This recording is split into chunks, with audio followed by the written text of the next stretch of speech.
हाँ तो दोस्तों, शिक्षाविद आर के बामोरिया में आप सभी का स्वागत है। मैं हूँ आर के।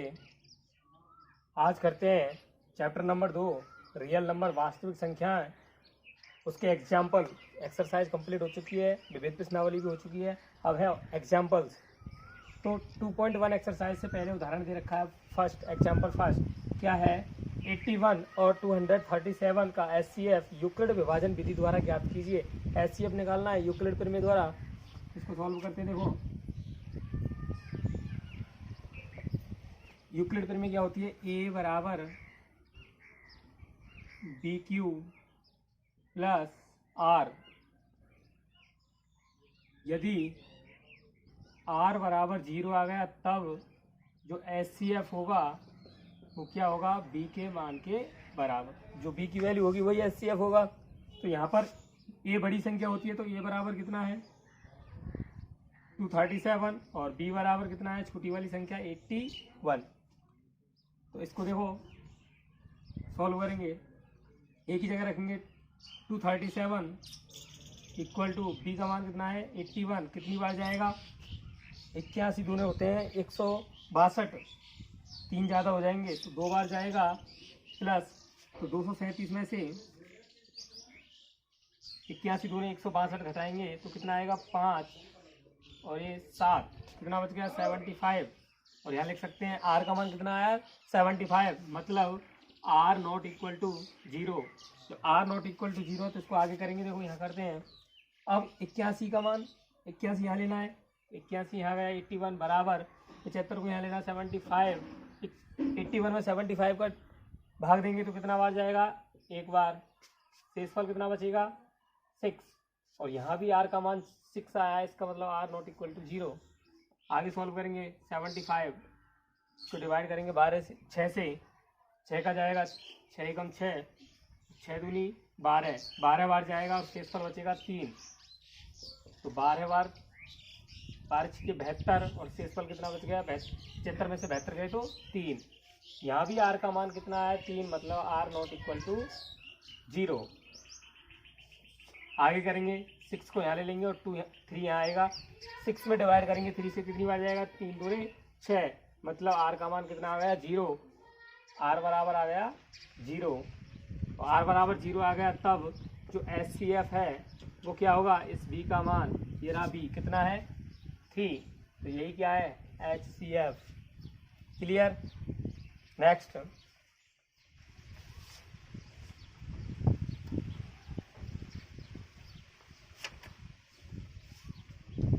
अगला है एग्जाम्पल नंबर 2।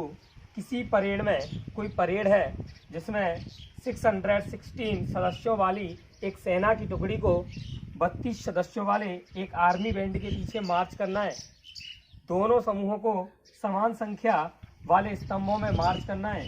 दोनों समूह कैसे में समान संख्या होनी चाहिए, बैंड वाले भी और सेना वाले भी। तो उन स्तंभों की संख्या ज्ञात करनी है। जैसे आगे चल रहे हैं बैंड वाले समान संख्या में, तो उनके पीछे ही सेना वाले चलनी चाहिए और समान संख्या में चलनी चाहिए। स्तंभों की संख्या कितनी होगी, जितने जैसे 10 इसमें आ रहे तो 10 ही इसमें एक लाइन में आनी चाहिए। लाइन का मतलब स्तंभ में, तभी वो। तो सभी समान लाने के लिए क्या करना पड़ेगा, दोनों का HCF निकालना पड़ेगा। यहाँ भी समान आनी चाहिए, यहाँ भी समान आनी चाहिए, इसका मतलब दोनों का HCF निकालना पड़ेगा। तो HCF निकालेंगे। देखो तो कितना है, सॉल्व करेंगे। एग्जाम्पल नंबर 2 है ये। इसी परेड में 616 सदस्य हैं और 22 सदस्य क्या हैं, आर्मी वाले, आर्मी बैंड के। तो इसका मतलब ए का मान बड़ा होता है, वो कितना है, ए बराबर तो होता है BQ प्लस R। ए बराबर कितना दे रखा है 616 और B की वैल्यू कितनी है 32। तो क्या निकालेंगे इसका HCF। तो ए की जगह रखेंगे 616 बराबर B की जगह 32। इसका डिवाइडेशन देंगे, इसमें देखो भाग देते हैं। कितनी बार जाता है 32 का, 32 से कम 32 था, बचे कितने 9 और इधर बचेगा 2, इधर 6। 32 का करते हैं, देखो कितनी बार जाता है 32 का करेंगे, देखते हैं 3 बार, 3 दूनी 6, 3 3 9, कम है बहुत। इसका मतलब आगे करेंगे। देखो 9 का देके देखते हैं, 9 दूनी 18, 9 3 27 और 1 28। ये सही है। कितनी बार गया? 9 बार, 288। और 288 इसमें से लेस करेंगे तो कितना बचेगा? 8। तो कितनी बार गया था? 19 बार गया है। और शेषफल कितना बच गया? 8। इसका मतलब आर का मान 0 नहीं आया। आर का मान कितना आया? 8। Are not equal to 0। आगे करेंगे, देखो 32 को इधर लाएंगे, किसका भाग देंगे? 8 का। 800 के 32। आर का मान कितना आ गया? 0। और आर का मान 0 आ गया, आर इक्वल टू 0। तब जो HCF होगा वो कितना होगा? डी की वैल्यू कितनी है? 8। ये HCF आ गया। अब कह रहा है एक लाइन में 8 होनी चाहिए। तो देखो पहले सेना के लिए कितने स्तंभों की आवश्यकता होगी? पहले लिख सकते हैं सेना के लिए स्तंभों की संख्या कितनी निकलेगी? देखो सेना कितनी है सदस्य? 616। डिवाइड किससे करेंगे? एक स्तंभ में 8 आ रहे हैं, तो इसमें 8 आ रहे हैं, तो कितने होंगे टोटल? देखते हैं। 8 सत्ते 56, बचा कितना? 5। और 8 सत्ते 56, 77 स्तंभों में क्या आएंगे? सेना वाले आएंगे, परेड वाले और बैंड वाले। और बैंड वालों के लिए स्तंभ की संख्या कितनी आएगी? बैंड वाले कितने हैं? 32 डिवाइड 8 से करेंगे 800 के 32। तो 4 स्तंभ इसके लिए, और सेना के लिए कितने चाहिए? 77। कुल स्तंभों की संख्या कितनी आ गई? कुल स्तंभ कितने हो गए? 77 प्लस 4 इक्वल टू कितना हो गए? 81 स्तंभ चाहिए। कितने स्तंभ बनेंगे? 81। क्लियर।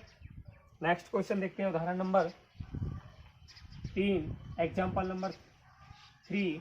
इसको भी देखते हैं। देखो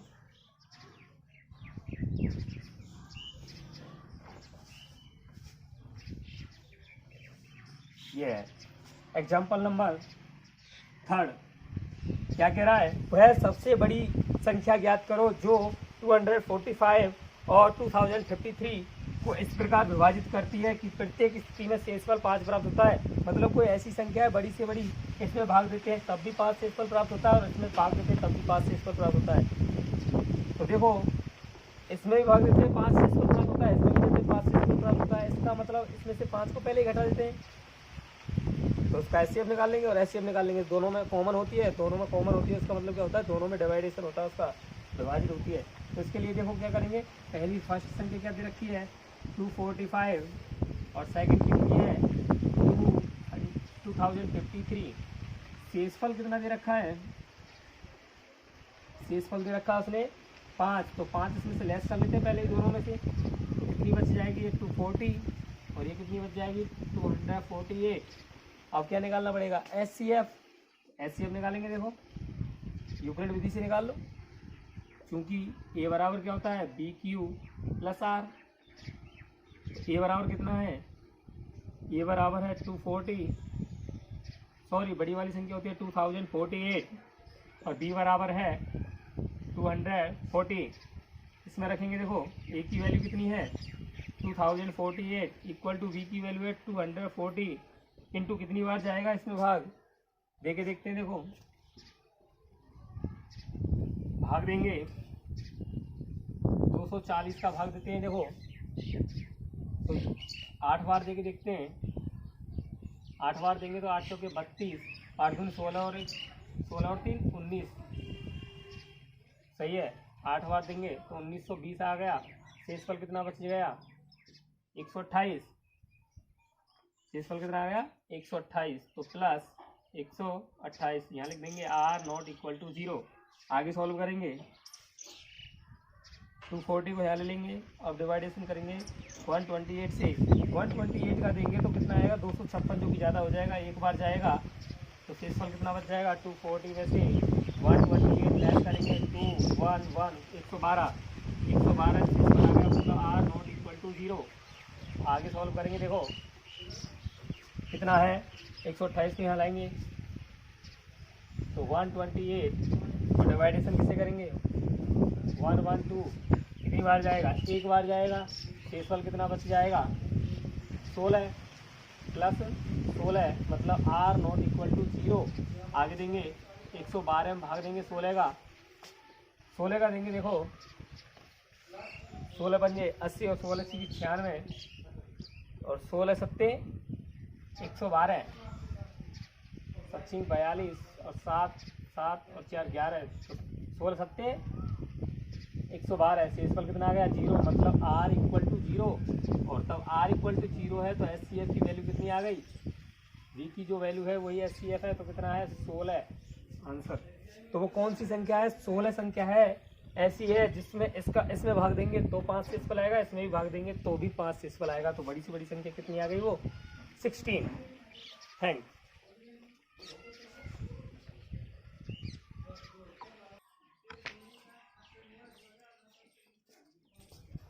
तो देखो दोस्तों, एक्सरसाइज 2.2 के एग्जाम्पल्स हैं। एग्जाम्पल नंबर फर्स्ट है, जांच करो कि क्या किसी प्राकृत नेचुरल नंबर प्राकृत संख्या n के लिए, कोई प्राकृत संख्या है n के लिए संख्या दे रखी है 6 की पावर n का जो अंक है वो 0 पर समाप्त हो सकती है क्या।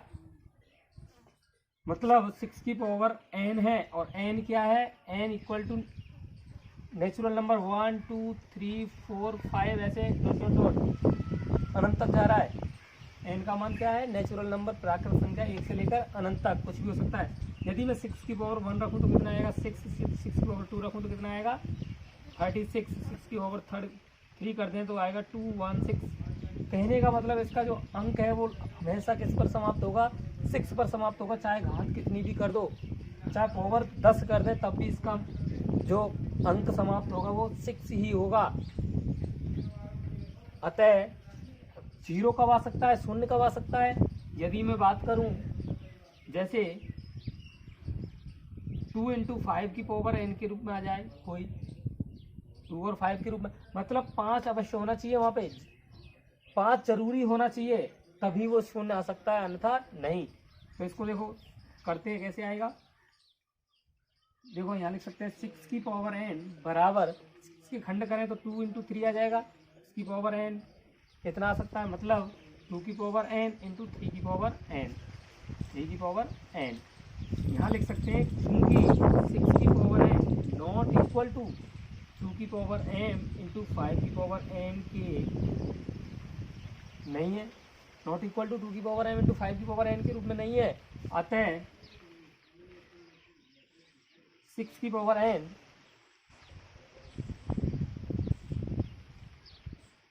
का अंक 0 पर समाप्त कभी नहीं हो सकता है। 6 की पावर n का अंक 0 पर कब समाप्त कभी भी नहीं हो सकता है। क्यों नहीं हो सकता है, क्योंकि 0 पर समाप्त होने के लिए उसके साथ कम से कम 5 का एक अभाज्य गुणनखंड उसका 5 होना जरूरी है। अगर 5 नहीं हुआ तो उसका मान 0, उसका मतलब जो अंत है वो 0 पर नहीं होगा। और यहाँ इसके तो खंड में से भी 2 इंटू 3 आ रहे हैं, हमें क्या चाहिए 5 चाहिए, और 5 है नहीं, तो इसका मतलब 6 की पावर कितनी भी करते जाओ उसका जो अंक है वो लास्ट में समाप्त होगा 6 पर ही। इसलिए अतः 6 की power n not equal to 2 की पावर n इंटू 5 की पावर n के रूप में नहीं है। अतः 6 की पावर n का अंक 0 पर समाप्त कभी नहीं हो सकता, कभी भी नहीं हो सकता, नेवर। तो एग्जाम्पल नंबर 2 है, निम्न के अभाज्य गुणनखंड करो। अभाज्य गुणनखंड करने पहला है 5005, तो 5005 के करेंगे तो देखो पहले 5 का जाएगा कितनी बार 101, फिर जाएगा 7 का देंगे तो ये आएगा 1, 7 का बचे 3, 7 चौके 28 बचे 2, 7 के 21, फिर जाएगा देखो 1 और 3 4 और 4 में 4 0, तो इसका मतलब 11 का जाएगा, 11 कम 11 और 11 से 33, फिर जाएगा 13 का। तो कितने आ गए अभाज्य गुणनखंड 5 फर्स्ट है 5005 इक्वल टू कितना आएगा 5 इंटू 7 इंटू 11 इंटू 13। अब यदि हमें इसके शाखाओं के रूप में मतलब वृक्ष के रूप में करना है तो कैसे आएगा, देखो वृक्ष के रूप में करके देखते हैं इसको। यहाँ लगा देंगे या कितनी संख्या है 5005, इसमें डिवाइडेशन देंगे कितने का 5 का करते हैं तो कितनी संख्या आती है, ये आती है कितनी, अभी आया था 1001, फिर इसमें देते हैं कितने का गया था, 7 का देंगे तो ये आया था 143। फिर दिया था इसमें 11 का और ये आया था 13। तो कैसे भी कर सकते हैं आवाज गुणनखंड, या तो शाखा के रूप में या फिर ऐसे ही सिंपल तरीके से। तो कितने आए इसके, 5 × 7 × 11 × 13। सेकेंड क्वेश्चन है 7429। इसको भी करते देखते, देखो 7429 इसको भी करते हैं। 7429 तो देखो 7 4 11 और 9 2 11, इसका मतलब इसमें 17 का जाएगा। 17 से देखते हैं, 17 चौके 68 बचे 6, 17 चौके 68 बचे 6, 62 17 51 बचे 12, 11 बचे 19 और 17 119। अब जाएगा देखो 19 का 7 और 7 19 का देंगे, 19 दूना 38 बचे 5 और 19 57, फिर देंगे 23 का। इतना आ गया, कितना आ गया इसकी आवाज गुणनखंड, 17 × 19 × 23। ब्रश के रूप में भी लिख सकते हैं। तो यही हो गया इसकी क्या, अभाज्य गुणनखंड। क्लियर। देखो एग्जाम्पल नंबर 3 है वो रहा, इसको सॉल्व करते हैं। इधर की साइड देखो क्या है, अभाज्य गुणनखंड विधि द्वारा हमें इसका एचसीएफ और एलसीएम ज्ञात करना। अभाज्य गुणनखंड विधि तो 144 के करेंगे। देखो 144 के 2 का देंगे 7 2 बार, फिर 2 का देंगे 36, फिर 2 का देंगे 18, फिर 2 का देंगे 9 और फिर 3 का देंगे 3 और 3 का देंगे 1। तो कितना आ गया, 2 की पावर 1 2 3 4, 2 की पावर 4 इंटू और 3 की पावर 2। क्लियर। आगे देखो कितनी दे रखी है, 180। कितना है, एग्जाम्पल नंबर 3 है ये वाला। 180 के करते हैं, देखो 2 की पावर 2। आगे देखो यहाँ कर लेते हैं, 2 का देंगे 90 बार, 2 का देंगे 45, 3 का देंगे 15, 3 का फिर देंगे 5 और 5 का 1 बार। कितना है, 2 की पावर 2 इंटू 3 की पावर 2 इंटू 5। लास्ट है कितना, 192। तो 192 के करेंगे गुणनखंड, अभाज्य गुणनखंड। 2 का देंगे 2 नंबे 18, 2 छीकी 12, फिर 2 का देंगे 2 चौके 8, 2 8 16, फिर 2 का देंगे 24, फिर 2 का देंगे 12, फिर 2 का देंगे 6, फिर 2 का देंगे 3 और फिर 3 का देंगे 1। तो कितना आया था, 192 इक्वल टू कितना आया था, 2 की पावर कितनी है, 1 2 3 4 5 6, 1 2 3 4 5 6 इंटू 3 कितनी बार आया, 1 बार, एक बार। तो हमें क्या निकालना, पहले एचसीएफ।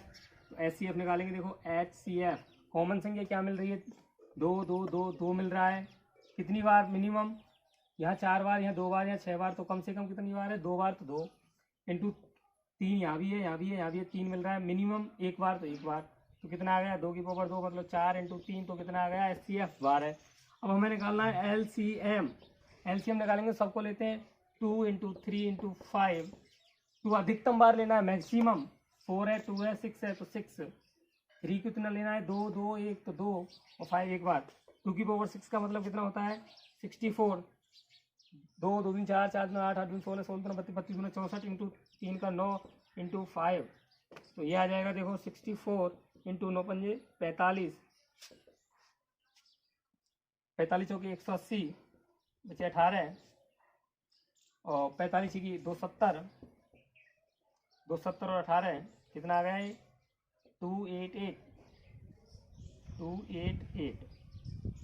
ये आ गया। देखते हैं एक बार करके, देखो सही है क्या।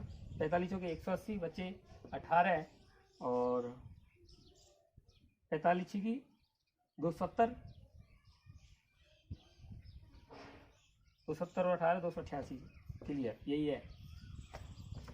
नेक्स्ट है, देखो अगला क्वेश्चन एग्जाम्पल नंबर 4 क्या कह रहा है, पूर्णांकों 510 और विनिमय के एचसीएफ व एलसीएम ज्ञात करो और जांच करो कि एचसीएफ इंटू एलसीएम बराबर पूर्णांकों का गुणनफल। अब हमें एचसीएफ और एलसीएम कैसे भी निकाल सकते हैं, तो अभाज्य गुणनखंड विधि द्वारा निकाल लें। तो देखो 510 के करते हैं अभाज्य गुणनखंड, इनकी एलसीएम भी तो निकालना है हमें। तो अभाज्य गुणनखंड करेंगे तो देखो 510 के करते हैं टुकड़े, देखो अभाज्य 2 का जाएगा 2 दूनी 4, 2 पंजे 10, 2 दूनी 4, 2 पंजे 10 और 2 पंजे 10। अब नहीं जाएगा, अब जाएगा 5 का 5 25 और 5 एकम 5। अब नहीं जाएगा 17 का जाएगा, 3 का जाएगा शायद, 3 एकम 3 और 3 7 21 और फिर जाएगा 17 का। तो कितने आ गए इसके 2 इंटू 5, सॉरी पहले 3 का देना है हमें, 3 का देंगे तो 3 अट्ठे 24 और 3 पंजे 15, फिर जाएगा 5 का, 5 एकम 5, 5 दिया 5 सत्ते 35 ऐसे।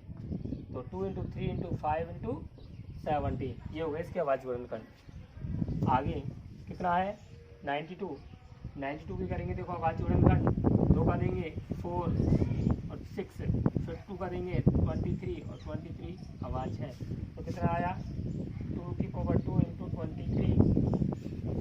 अब हमें निकालना है इसका HCF, तब HCF निकालेंगे, कॉमन क्या मिल रहा है 2, मिनिमम बार 2, तो 2 आ गया HCF।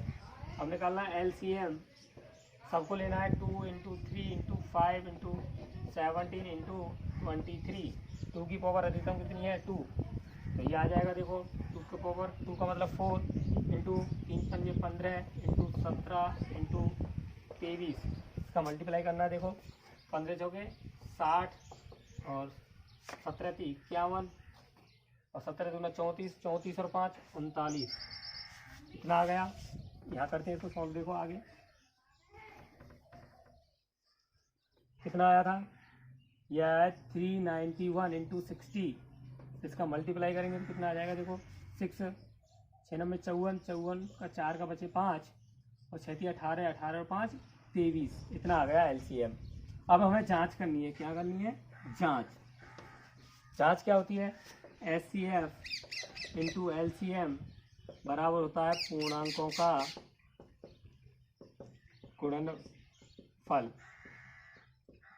तो HCF कितना देखा है 2 इंटू LCM कितना है 23,460 इक्वल टू पूर्णांक कौन कौन से हैं 510 इंटू 92। तो देखो इसका मल्टीप्लाई करेंगे 0 2 6 की 12, 2 8 2 चौके 8 और 1 9, 2 3 6 और 2 दूनी 4। अब इसका भी देखते हैं मल्टीप्लाई करके कितना आता है, इसका करेंगे देखो 510 इंटू 92 का, तो ये आ जाएगा 0 2 10 0 9 और 9 पर 2 पंजे 45, तो 0 2 9 6 4, क्लियर। तो कितना आया 46,920, इसका मतलब जांच सही है, जांच कर ली तो इसका मतलब HCF और LCM क्या है बिल्कुल करेक्ट है। आई होप कि आपको वीडियो पसंद आई होगी, समझ में आया होगा। अगर समझ में आया है तो लाइक करें, शेयर करें, कमेंट्स करें और चैनल को सब्सक्राइब कर लें और बेल आइकन को प्रेस कर लें ताकि आने वाली वीडियो का नोटिफिकेशन आपको मिलता रहे। Thank you.